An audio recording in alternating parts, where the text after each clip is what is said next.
জাতি সংঘবদ্ধ হয়, যে জাতি রক্ত দিতে শেখে, সে জাতিকে কেউ দাবায় রাখতে পারে না। তাই আমি বলেছিলাম যে তোমাদের হাতে যা কিছু আছে ঘরে, তাই নিয়ে শত্রু মোকাবেলা করো। আমি নাও থাকতে পারি তোমাদের হুকুম দেওয়ার জন্য, তোমরা তা করেছো। তোমাদের আমি যদি আজ ধন্যবাদ জানাই, সেটা অন্যায় করতে হবে। তোমাদের ধন্যবাদের চেয়ে অনেক বেশি পাও না, যেটা দেওয়ার মতো ক্ষমতা আমার নাই। আমার আছে প্রাণ ভরা ভালোবাসা। আমি তোমাদের সেই প্রাণ ভরা ভালোবাসা দিলাম, আর কিছু দেওয়ার না। তোমাদের এই বাহিনীর ইতিহাস আছে, যে ইতিহাস অনেকেই জানে না। সেই ইতিহাস দিন লেখা হবে, সেই দিন তোমরা জানতে পারবা। গণবাহিনী, মুজিব বাহিনী, যে সমস্ত বাহিনী বাংলাদেশের মুক্তির জন্য সংগ্রাম করেছে, যে সমস্ত ভাইরা আমার শহীদ হয়েছে, আত্মোৎসর্গ দিয়েছে, সকলকে আমি আমার অন্তরে শুভেচ্ছা জানাই। স্বাধীনতা পেয়েছি বটে, কিন্তু অত্যন্ত এত রক্ত কোনো জাতি কোনোদিন দেয় নাই। মানুষ যে এত নৃশংস হতে পারে, মানুষ যে এত নিচু হতে পারে, মানুষ যে এত পশু হতে পারে, তা যা পাকিস্তানের সৈন্যবাহিনী দেখিয়েছে, দুনিয়ার ইতিহাসে কেউ তা দেখায় না। লক্ষ লক্ষ গ্রাম পোড়ায় দিয়েছে, লক্ষ লক্ষ মা বোনকে হত্যা করেছে, লক্ষ লক্ষ মা বোনকে অত্যাচার করে শেষ করেছে, আমার মা বোনের উপর পাশাবিক অত্যাচার করেছে। চিন্তা করলে আমি শিহরিয়ে উঠি। কিন্তু তোমরা যে শৃঙ্খলা দেখিয়েছ, তোমরা যে ব্যবহার দেখিয়েছ, দুনিয়ার কাছে বাঙালি যদি বেঁচে থাকবে, মাথা উঁচু করে থাকবে।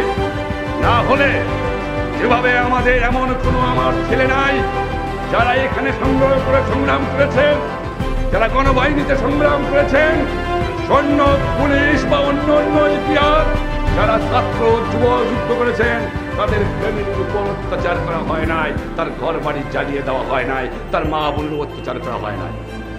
তবুও ধৈর্য আপনারা দেখিয়েছেন বা তোমরা দেখিয়েছো, তার দুনিয়া দেখে একবার দেখে যাক যে বাংলার জাতি বিনা অস্ত্রে সশস্ত্র সৈন্যবাহিনীর বিরুদ্ধে মোকাবেলা করতে পারে, অস্ত্র কেড়ে নিয়ে সংগ্রাম করতে পারে, বাংলা স্বাধীনতা, বাংলা মাকে মুক্ত করতে পারে, সে জাতি দেখাতে পারে ধৈর্য। তাই এত বড় সংগ্রামের পরেও কোন রকমের হত্যাকাণ্ড হয় না। কেউ যদি মনে করে থাকে এটা আমার যুবকদের দুর্বলতা, তারা ভুল করেছেন। দুর্বলতা নয়, এটা হলো মহাবলতা। তাই তোমাদের কাছে আমার অন্তরের অন্তঃস্থল থেকে ধন্যবাদ রইল, যে ডিসিপ্লিন তোমরা দেখিয়েছো। আমি গর্বে মাথা উঁচু করে দুনিয়ার কাছে কথা বলতে পারি। আমি যদি এই মুহূর্তে ভারতের প্রধানমন্ত্রী মিসেস গান্ধী, ভারতের জনসাধারণ, ভারতের সামরিক বাহিনী, কলকাতার পশ্চিমবঙ্গের জনসাধারণ, আসামের জনসাধারণ, ত্রিপুরার জনসাধারণ, মেঘালয়ের জনসাধারণকে মোবারকবাদ না জানাই, তাহলে অন্যায় করা হবে। তাদের আমি আপনাদের পক্ষের থেকে 7 কোটি দুঃখী বাঙালির পক্ষের থেকে ধন্যবাদ জানাই। 1 কোটি লোককে তারা আমার খাবার দিয়েছে, 1 কোটি লোককে তারা আমাকে স্থান দিয়েছে, 1 কোটি লোককে তারা আমার পছন্দ করেছে। আমি যদি রাশিয়ার সরকার, রাশিয়ার জনসাধারণকে ধন্যবাদ না জানাই, অন্যায় করা হবে। যখন সাম্রাজ্যবাদী শক্তি, যখন আমার সৈন্যবাহিনী, যারা আপনারা মুজিব বাহিনী, গণবাহিনী এগিয়ে আসছিলেন, সঙ্গে সঙ্গে সাহায্য করেছিলেন ভারতের সৈন্যবাহিনী, চেষ্টা করেছিল যাতে এই বাংলাদেশের বুকে পশ্চিম পাকিস্তানের ঘাঁটি রাখতে পারে, কিন্তু রাশিয়ার ভেতরটা পারে না। সেই জন্য রাশিয়াকে আমি তোমারে পাই।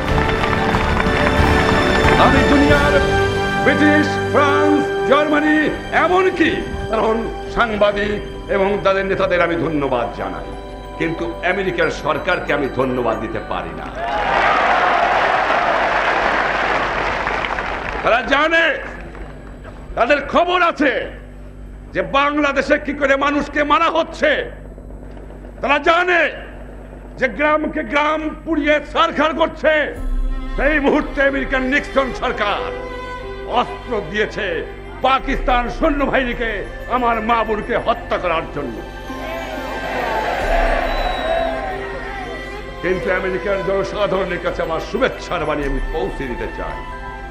আমেরিকার সাংবাদিকদের কাছে আমি শুভেচ্ছা বাণী পৌঁছে দিতে চাই। কেনেডির কাছে আমার শুভেচ্ছা বাণী পৌঁছে দিতে চাই। সিনেটের কাছে আমি ঘোষবাণী শুভের বার্তা। বাংলার জনসাধারণ কোনো মানুষের বিরুদ্ধে নয়, বাংলার সভ্যতা জালেমের বিরুদ্ধে, যেখানেই পয়দা হোক না কেন। ভাইয়েরা আমার, আপনারা যদি মনে করে থাকেন স্বাধীনতা নিয়ে এসেছেন, আপনাদের কাজ খতম হয়ে গেছে, সেটা ভুল করা হবে। স্বাধীনতা পাওয়া যেমন কষ্টকর, স্বাধীনতা রক্ষা করাই তেমন কষ্টকর। ষড়যন্ত্র চলছে, কিন্তু তারা জানে না বাংলাদেশের মানুষকে, তারা জানে না আমার গণবাহিনীর লোকদের, তারা জানে না আমার মুজিব বাহিনীর লোকদের, তারা জানে না আমার এই বাংলার জনসাধারণকে। কি করবে? আমার স্বাধীনতা হরণ করবার চেষ্টা করবে, ষড়যন্ত্র করবে। ভুলে যাও, 7 কোটি মানুষ গুলে গুলে জান দেবে বাংলার স্বাধীনতাকে উঠিবার পারে। আমি আমার সহকর্মীরা যারা আমার অনুষ্ঠিত নেতৃত্ব দিয়েছে তাদের আমি মোবারকবাদ জানাই। তারা যে শৃঙ্খলা প্রমাণ দিয়েছে তাদের ধন্যবাদ না দিয়ে পারি না। আওয়ামী লীগের কর্মীদের, আওয়ামী লীগের বাংলার জনসাধারণকে আমি বলে দিতে চাই, এবং তাদেরও আমি বলে দিতে চাই যে এমন কোন বাংলার ঘর নাই যে ঘরে মুজিবুর রহমানকে ভালোবাসে না। তারা আমাদের কাছে খবর পৌঁছিয়ে দেবেন যে তার কাছে অস্ত্র আছে, সে অস্ত্র আমরা কেমন করে আনতে হয় সে জানি। টাকা নাই, পয়সা নাই, চাল নাই, ডাল নাই, রাস্তা নাই, রেলওয়ে ভেঙে দিয়ে গেছে, সব শেষ করে ফেরাউনের দল সব শেষ করে দিয়ে গেছে। কিন্তু আছে আমার মানুষের একতা, আছে তাদের ঈমান, আছে তাদের শক্তি। এই মনুষ্য শক্তি নিয়েই এই বাংলাকে নতুন করে গড়ে তুলতে চাই। তাদের কাছে আমি চাই যে যেভাবে যদি আরো 2 মাস লাগতো কি 3 মাস লাগতো স্বাধীন হতে, তো তোমরা যুদ্ধ করতে না? যদি 1 বছর লাগতো যুদ্ধ করতে না? না খেয়ে কষ্ট করতে না? তোমরা শত্রু মোকাবেলা করতে না? গুলি খেয়ে মরতে না? এই 1 বছর তোমাদের সর্বোচ্চ ত্যাগ করে আমার দেশের গঠনমূলক কাজে আত্মনিয়োগ তোমাদের করতে হবে। করবা? রাস্তা তোমাদের নিজেদের করতে হবে, ব্রিজ তোমাদের নিজেদের করতে হবে, ফসল উৎপাদন তোমাদের করতে হবে, গ্রামে গ্রামে তোমাদের কাজ করতে হবে, শান্তি শৃঙ্খলা তোমাদের এরিয়াতে তোমাদের রাখতে হবে। করবা? আমি জানি তোমরা করবা। যখন আমি ছিলাম না, তখন যখন আমার কথা তোমরা করতো, নিশ্চয়ই করবা। এ বিশ্বাস না থাকলে আমি বাঁচতে পারতাম। আর তোমরা যদি আমার সংগ্রাম না করতাম, তাহলে বোধহয় আমি গণবাহিনী, মুজিব বাহিনী, আমার আওয়ামী লীগের কর্মীরা আর সমস্ত দল যারা আমাকে সমর্থন করেছেন, সেই সমস্ত দলের কর্মীরা যদি সমর্থন না করতেন, বোধহয় পশ্চিম পাকিস্তানের থেকে আমি আসতে। আরেকটা কথা বলতে চাই, ভুট্টো সাহেব বড় নারাজ হয়ে গেছে। তিনি যে আমার রিকগনিশন দেয় তার সঙ্গেই তিনি কাট করে দেন। আমার মনে হয় শেষ পর্যন্ত হারাধনের একটি ছেলে কাঁদে ভেউ ভেউ মনের দুঃখে বনে গেল, রইল না। বোধহয় শ্রীমানের সেই অবস্থাই হবে। সুখে থাকো, সুখে থাকো, আমি তোমাদের আশীর্বাদ করি। সুখে থাকো ভুট্টো সাহেব, তোমার লোকের বিরুদ্ধে আমার কিছুই নাই, তোমার জালেমদের বিরুদ্ধে আমার যথেষ্ট বলা রয়েছে। 23 বছরে আমার মা বোনে রক্ত শোষণ করে নিয়েছে, 23 বছর পরে আমার মানুষের বুকে রক্ত নিয়ে ছিনিমিনি খেলেছে, 23 বছর পরে আমার মা বোনকে গুলি করে হত্যা করেছে, 23 বছরের পরে তুমি আমার মা বোনের উপর পাশাপাশি অত্যাচার তোমার সন্ন্যাস করেছো। তবুও আমি চাই যে তোমরা সুখে থাকো, আমাদের সুখে থাকতে চাও। তোমাদের সঙ্গে কোনো সম্বন্ধ আমাদের হতে পারে।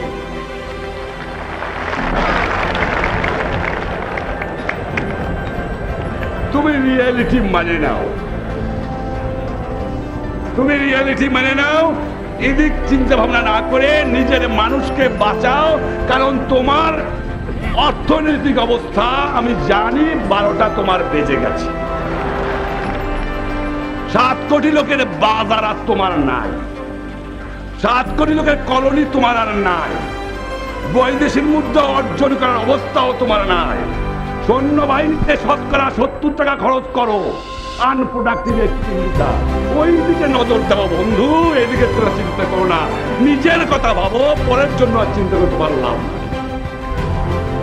ভাইরা আমার। তাই তোমাদের আমি ধন্যবাদ জানাই, এবং নিশ্চয়ই তোমাদের খুব কষ্ট হচ্ছে, আমি জানি তোমরা কি কষ্ট করছো, বুঝতে পারি, আমি নিজেও ভুক্তভোগী।